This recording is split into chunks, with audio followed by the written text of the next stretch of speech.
LAFC back in action. We are here for it, and we are happy to be here with you on LAFC Plus, episode 87 here. He is Mario Ruiz. I'm Dave Denholm, and welcome to the show. Mario, good to see you again, buddy. Good to see you, Dave. It is still January, but you can already feel that buzz, and it's starting to build, and that's usually a good sign for the black and gold because there's just something different about seeing all the guys back at training, right? You see them on the training pitch, you're seeing the videos, you're seeing the pictures, everything on social media, and right away it just takes you from off-season mode to where we've been at to all of a sudden it's go time. So let's go ahead and get going. And those nights at BMO Stadium are right around the corner. Those away days for those that travel on the away games, those are right around the corner. So it's nothing but excitement, and let's go ahead and let's do this. Let's get the season started. No, I couldn't agree more. It's funny. It kind of invokes memories as a kid of baseball spring training, because that was always. Now, spring training drags on. Don't get me wrong. You get sick of it after a couple of weeks of spring training games. Oh, I used to love spring training. I used to love it. Yeah, awesome. Like NFL preseason, yuck. You're just hoping nobody gets hurt. But NBA do they even have a preseason? And NBA, nobody cares. Like it's meaningless. Yeah. But like, there's something about MLS. Like getting back to it now. We know the ball's rolling. No pun intended. I didn't even mean that. But it's not going to stop. Right, here we go. The season is already on. Essentially.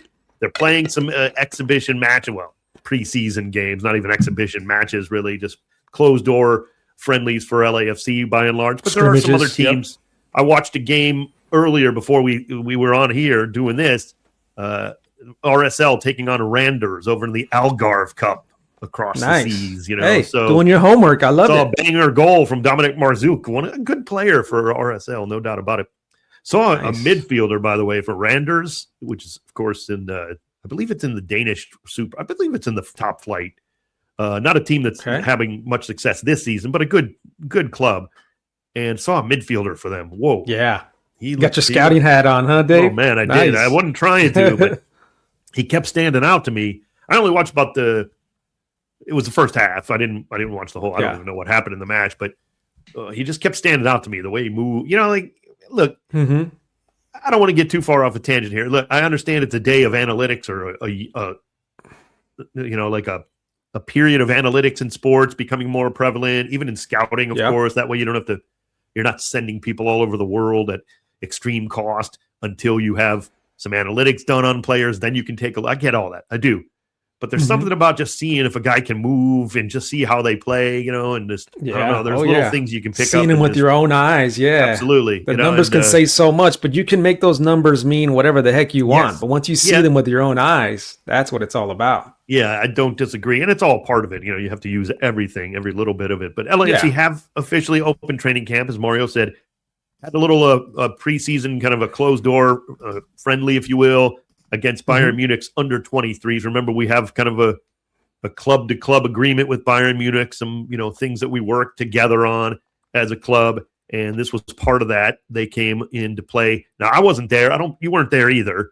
You didn't see I was not there. Closed-door scrimmage. No, it was a closed-door. Good write-up on it, though. There's a good write-up over at LAFC.com. I mean, I'm promoting that to go. If you're interested, go read it, because there's some good information there, some good quotes from Marc Dos Santos about what went down in that closed-door scrimmage, because I know everybody's I went on social media the other day. Everybody's like, what was the score? Who cares? Like, let's not worry about that, okay? It's preseason. Did anybody get hurt badly? No? Okay, you won. Right. That's all that matters. Like, in preseason, any sport, if no one was injured, you won. I don't care what the score was. That's it for every sport. And we never have to worry about training camp results. But, Mario, it just brings back that excitement. You kind of touched on that. What is your excitement level for this team, really? I mean, I know you're positive. Obviously, I am too. It's looking good, and we should be. But where are you at here heading into 2026 this early? I mean, the excitement for me is very, very real. I would say 9.5 out of 10, because honestly, it's it's stepping into the next chapter for LAFC. And, not every single year you step into a new chapter. It's a new season, but it's not really a new chapter. This season, we're stepping into a whole new chapter. We had the Bob Bradley chapter, and that laid down the foundation. Some good seasons there, a great foundation, great culture was laid down there by Bob Bradley. And then we had Cherundolo. Steve Cherundolo came in, built off of that, brought the trophies to LAFC, MLS Cup, US Open Cup, Supporters Shield, a bunch of trophies. And now it's time for the Marc Dos Santos chapter. So that's very, very exciting. It's time for Marc Dos Santos to leave his mark on this club. And there's a lot of excitement in the unknown. Just a lot of curiosity. What does this team look like? What's the identity that he's trying to form here with LAFC? The unknown for me is always exciting. So just with that alone, the whole Marc Dos Santos chapter, I'm super excited and confident with all that stuff. Yeah, I am too. I completely agree. I love the way you put that, chapters versus seasons. It does make sense. And we're still building. We're still writing a book here. I mean, not to get too cliche, but it's still very early in LAFC's history. We're about to approach season 9, which is amazing on one level. Don't get me wrong. We're almost done with a decade, but it is still just season 9, of a team that hasn't even been around, for barely over a decade in terms of even existing, let alone playing. This is only the 9th season, and all that we've accomplished, it can only make you more excited for the season, right? And I know we have so many new fans coming in. Of course, they're even more pumped because they're just experiencing LAFC really for what is essentially the first time. Now they're going to get the first full season, of course, of Son Heung-Min and him coming in and just so exciting last season for as long as he was there, which was barely a third of the campaign. So we have so much to look forward to. There's no doubt about that. And that's what training camp does. But it's funny because you can go read stuff on the internet or whatever about other teams who, look, this is LAFC Plus. We talk about all teams.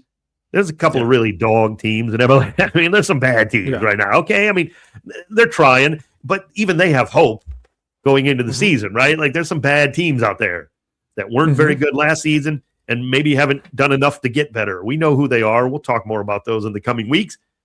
But they're even positive because that's what preseason does, right? You're all no losses. Nobody's lost a match in 2026 MLS. So you're all unbeaten. For LAFC, there's just a different type of vibe right now. I think between the coaching changes and the returning core, it's a huge returning core, full season with Son Heung-Min, and then the expectations that I have, and I know you have, and probably the front office has for this season in particular. It just feels like if everything does click, the right, the new guys that they're bringing in, the few new guys that are coming in, if everything clicks, then something special could happen. And I think I'm also excited to see the returning core with the few new guys get into the mix. I think that adds a lot of healthy competition. I think that it's good for guys to be battling because some of the guys that they have brought in, I mean, these guys are some pretty good players, really talented players. Jacob Schaffelberg, he's a very talented player who plays for the Canadian national team. A lot of people know him already in MLS. We've seen him in, international tournaments with Canada. We've been impressed with him for a couple of years now. Tyler Boyd has came over from Nashville. We've played against him when he was with the Galaxy, when he was with Nashville. Another good player that's just adding more competition. Lorenzo Della Valle, the young Italian defender that LAFC have high hopes for. Super talented. Had a couple injuries in his times here with LAFC, but he's back now, back at training, 100%. He did play in the scrimmage against Bayern's under-23 team, and he's got good minutes there. So he's looking good in training from what I'm hearing. And just the guys from like LAFC too, Matt Evans, Jude Terry is another guy that everybody's excited about. I'm excited about him. There's a lot of, excitement going on with LAFC with the new guys and the core that's returning. Yeah, and I'll say this too. I even say, some of these teams in MLS are not very good. Yeah, they had bad seasons last year, but they do have hope. And frankly, that's the way the league is built. You should have hope. You can turn around. Look at what DC United's doing DC United were really the worst team, in my opinion, last season on the pitch. Yeah. But they've brought in some great players. They could be turning They around. You can make a run in MLS. Now, look, some people don't like that. I understand if you're not a fan of this league and you like the Premier League, whatever. I get it. Okay. But that is a draw for MLS, is the parity where you can be terrible one year. But if your front office, gets their act together, turns it around, you can improve so much faster, right? You're not worried. There's a lot of teams in other leagues all over the world that have no chance to win anything. Dave, I just witnessed that in Serie A when I went to Italy. I just witnessed a great league, of course. More than half of the league, it does not have a chance. It's like so many good teams and so many terrible teams that are way down. But even way far Serie behind A is actually pretty good in that. Yeah, Serie A actually does have teams. I enjoy watching it. Oh yeah, it's a great league. But my point is, there are more teams that can win in Serie A than virtually any other league in Europe that can actually win Serie A. The other leagues are like locked to 2 or 3 teams at most, realistically. Even worse, that's just not how MLS is built. You may not like it, fine, whatever. That's your prerogative as a sports fan, as a soccer fan. But it is a draw for MLS that, I'm sitting here saying, oh boy, that team was pretty bad last year. They could actually turn it around. Now, LAFC, of course, we know they're built to win, and there should be no difference coming into this. Also want to talk to some black and gold fans right now too. I know the diehard fans love you, right? They're a little anxious, right? They're like, oh, well, they haven't signed. Well, I think they haven't forgotten it, but it's like, you got to remember too, the way MLS is with the transfer windows based on this schedule, which will change, as we've talked about, coming up in a little over a year. Based on this schedule, the way the windows are, you can't simply blow off, well, yeah, they signed Son in August or whatever. Okay, or July, or whatever, or June, or what. Yeah, okay, but what about now? Well, you can't just, bypass that. That was a massive signing, the biggest transfer fee in MLS history, right? It's not. You can't just be like, well, it happened 5 months ago, so what now? I'm sorry, that's just too simplistic. This is really Son's first season in MLS. So in terms of full season, so you have that to look forward to in a sense. Yeah, they brought him in earlier, like they have done, many times with certain signings. Denis Bouanga was one of them, right? You can use the windows in different ways, and LAFC have chosen to do it this way, but you can't also just say, well, they haven't signed anybody. Well, come on. That's not, it just happened a few months ago, the biggest signing in MLS history financially. So, you kind of you do have to remember that. I'm not picking on anybody. I understand you still want to keep improving the club.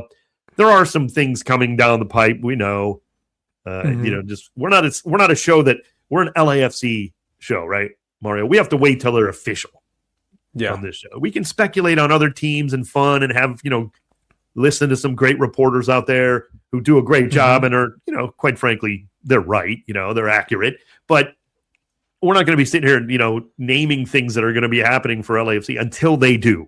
That's just how it is on this show. Yeah. So patience, everyone. Don't worry. That's all we have to say. And we usually have to say that because what I'm noticing, Dave, what I'm noticing just from videos, pictures, and from what I'm hearing is that the chemistry is there right away, and the camaraderie is there, and just like that family type of vibe, just because everybody, is familiar with each other already. You see the hugs and the jokes and the competitive trash talking going on, and it just reminds you that this group really, really does like each other. They've been around each other already, so they already are familiar with each other. It's a tight group, and they have the same goals in mind, especially for this year right now, is just picking up right where they left off. And with the coach that they're familiar with already, yes, he's got to, implement his style, his personality and all that still. But, and you're also getting acclimated with the new faces that are coming in. But, just to see, Marc Dos Santos and what he's going to do, because I see like the best coaches around the world, their personality gets injected into the team, right? So I want to see that personality of Marc Dos Santos, that intensity, but fun, just like, hard worker. I want to see that personality come out of LAFC. That's something to look forward to in the next couple of months here, coming away from LAFC here. Couldn't agree more. And one thing we know about Mark with, one thing that's not going to change, this team's going to be prepared. They're going to be ready to go. Yeah. You're not going to win every match, but they're going to be ready to win every match. They're going to be prepared like they have been really since the first time they kicked the ball, really, under Bob Bradley all the way through. This team is always ready to win. Realistically, Mario, 34 games a year in the regular season, plus all the playoff games we've had. I mean, there's been probably a handful, maybe 4 or 5 games as I look at it in my mind where we were not ready, right? Yeah. We just got blown away. Not many. Over 8 seasons, hundreds of games, hundreds of matches that LAFC have played in all competitions. And I'm talking maybe a couple where they were not ready to, that doesn't mean you're going to win every match, but they are able. LAFC goes into every match, and I don't expect that to change, that they're going to win. And that is a beautiful I think they're thing, locked in already, Dave. I think they're really engaged already. I know Marc Dos Santos is setting the tone early, as he should. And I think that this is going to be a very hardworking team, like you just said, and one that plays hard, wants to win more than anybody. I know Marc Dos Santos wants to win more than anybody because I've seen his passion on the sidelines. I see him in training and during the matches on the sidelines. Nobody wants to win more than him. But he also enjoys it. He enjoys the process. He loves the game. He loves coaching. He loves everything about football, and hopefully that comes through the team and the personality of the team throughout the season. Yeah, I couldn't agree with you more. What do you think about Tyler Boyd as I'm looking at this? Coming in off waivers, Black and Gold claiming Tyler Boyd from Nashville SC. Well, he was on waivers and had a big year with the Galaxy a couple seasons ago. Played all 34 matches in the regular season in 2023 for the Galaxy. Scored 7 goals that year. Certainly has had some time with the U.S. men's national team back in the day. I think it's good cover here. I think it's a good signing, Mario. No more depth piece, as you talked about earlier.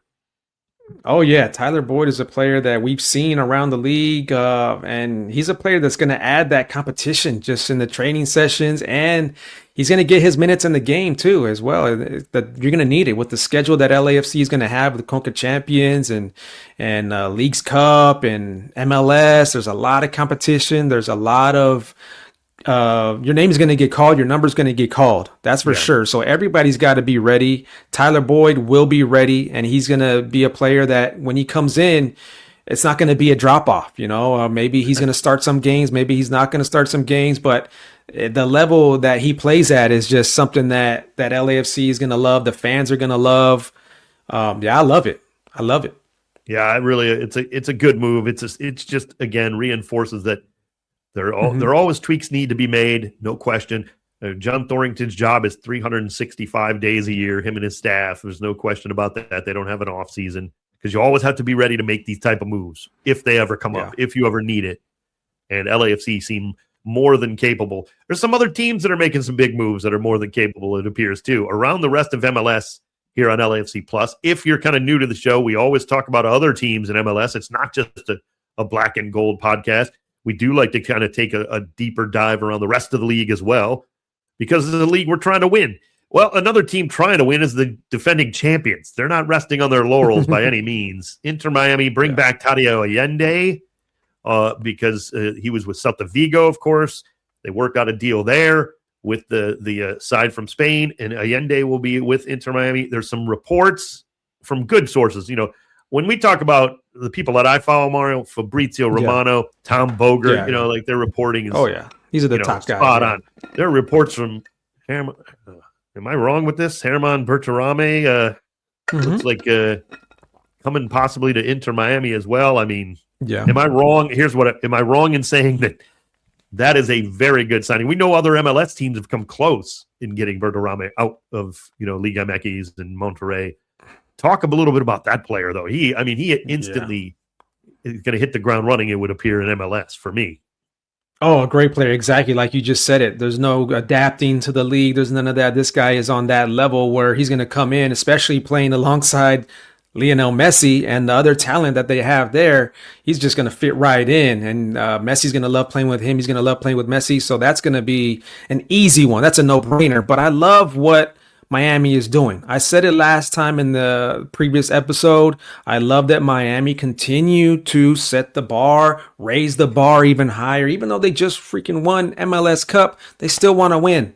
And they're showing the rest of the league that they want to win. There's teams like Inter Miami, LAFC, a few of the teams that are in MLS that keep raising the bar and are so competitive at building these rosters each and every single year. And they show the fan, this is what we're doing. Look at our team. Look at the guys we're signing. We want to win. We're doing it for you guys. We're doing it for the trophies.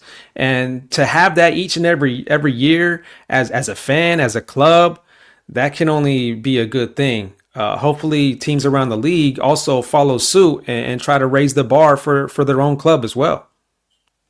Something happened that told me that MLS is really growing, and it's not just hyperbole. It's like tangible.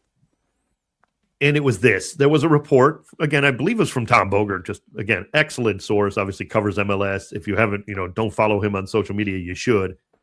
He said that before the Berterame deal, apparently Inter Miami offered LAFC some $13 million for Denis Bouanga. They made a move, an audacious move, interleague, kind of transfer type thing to try to transfer Denis Bouanga. Now, why do I say, well, why is MLS growing? This is the hot stove, right? We talked about baseball a little bit earlier. Mario, you grew up as a baseball fan. I did too.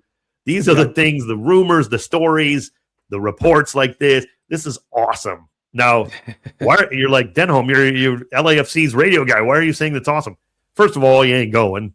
That's Denis Bouanga. Second of all, this is what the league needs. I'm sorry. Yes. It doesn't just be, look, you know how many people call up for Denis Bouanga?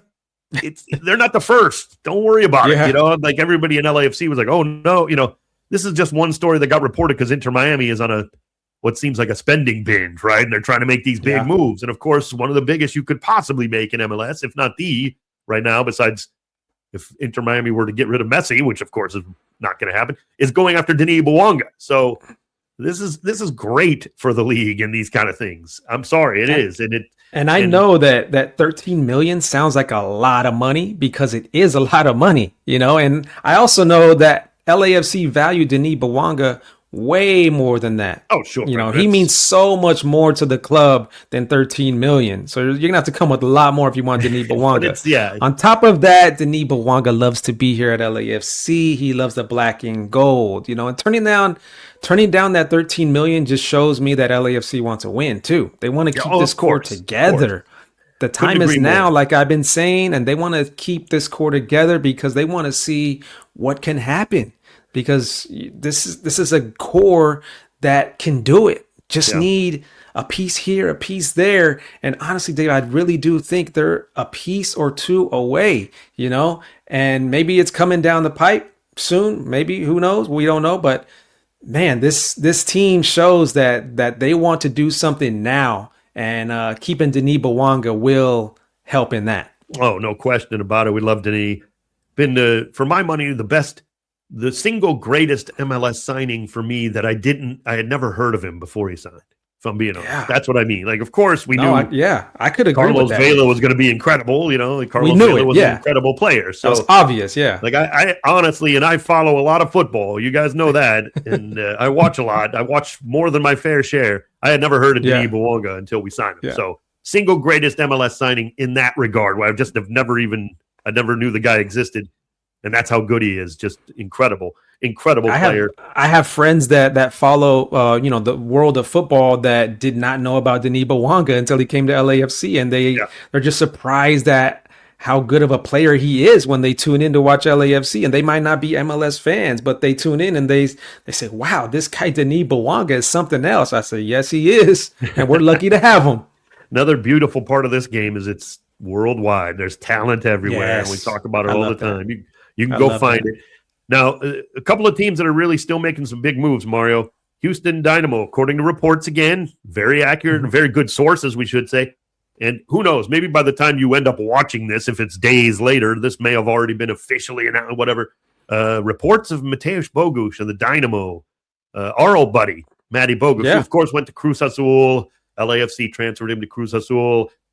Started out just like gangbusters there, Yeah, just he really did. playing well. And then just kind of, he's certainly still a part of the squad. It's not like he's just like on the outs by any means, but maybe looking for another move back and could be back in MLS with Houston Dynamo. Galaxy reportedly working on a deal to bring in Joao Klaus from St. Louis City in one of these cash transfers. And that would be a big move. So the Western Conference, these moves really stood out to me over the last, What about Mamadou Fall to St. Louis? Mamadou Fall from Barcelona. Yeah, I mean, that's another big one right there. So St. We Louis know a City, lot about Mamadou Fall. I mean, in his short time here with LAFC, we know how dangerous he could be. His going up for those headers, defender who can score, no doubt. Yeah, I mean, it's not a fluke when he gets on it. When he gets on the end of I remember watching him at the training facility one day. He just started sprinting down the pitch, and I was just like, he was just a blur. I mean, it was like a panther. It was like a gazelle just gliding across the pitch.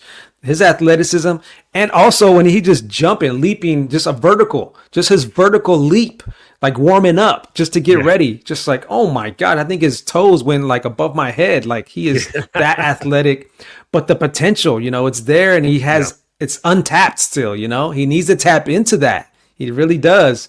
And we'll see. I mean, he's played over there at Barcelona B, and, he hasn't really made the first team. No, and he was loaned out to Villarreal as well for a little bit, because there's a big difference, right, between the first team and where he's been playing at. Yeah. So absolutely. then he comes back to MLS, and we'll see. I mean, he's gonna have to battle for his minutes too, because they have some defenders already there as well. So St. Louis City can certainly use that kind of talent. There's no doubt about that. And again, as a team that was struggling, they could find themselves climbing up the standings with the talent they have. And if you add a guy like Mamadou Fall to help strengthen that. So, but you can always see these former LAFC players, right? It's just another tip of the cap to LAFC and their scouting and all that, because it's just guys who obviously have had success with LAFC first of all, and then end up coming back to the league, even if it's not with LAFC. Unfortunately, the way that works out sometimes, but they still are very talented and can be real difference makers. But you know what else, Dave? I like that St. Louis has that ambition. You talk about how the league is evolving and growing. I like that a small market team like St. Louis has that ambition to go get a player out of Barcelona, right? And he's going to have to come over here and see if he can get his minutes, because like I said, there's players there already, that are quality players that can probably start as well. So we'll see what happens with Mamadou Fall there, but I do like that ambition from St. Louis. Yeah, couldn't agree more. That's a team that, as we know, they kind of punched MLS in the nose right away, and then they got it right back. It was then it was round two, and MLS punched St. Louis in the nose for the last couple of seasons, and they've had to kind of make a whole lot of changes there on and off the pitch to kind of get back to where they want to be. So it's going to be an interesting, certainly the Eastern Conference, we talked about it last year, is loaded. I think the Western Conference is getting better and better this offseason, and it's certainly going to be no easy feat. We even saw like a little, some things that are being reported, potential moves, like Vancouver's still working. I mean, there's teams that are going to be announcing stuff all the way up until, even beyond the opening kickoff of the season. So we got a long way to go even in this offseason. But Mario, it is really heating up, and I love it. Great to talk to you, buddy. I mean, this podcast always goes so fast. When I look up and I can't believe just all the stuff we can talk about. Super excited. You always help pump me up, too, for the black and gold. Not that I need any. If I do need any help, you go to Mario Ruiz. It's not much to pump up Dave Denholm. I don't really for the black need it and because gold. Come on, I'm excited. David.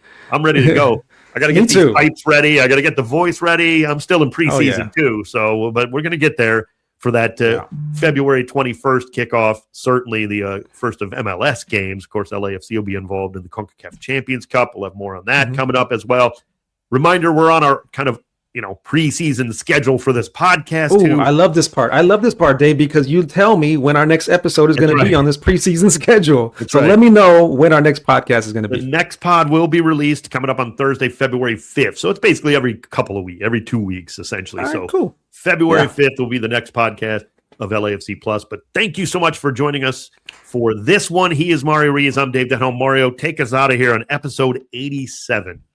And later on next week, matter of fact, I'll be going to BMO Stadium and I'll be chatting with some of the players. I'll be getting some interviews. So for the next episode, we'll be able to listen and view some of those interviews. So I look forward to sharing those with everybody. So yeah, we'll look forward to that on the next episode. That's Dave Denholm. I'm Mario Ruiz. We'll catch you on the next one. Peace.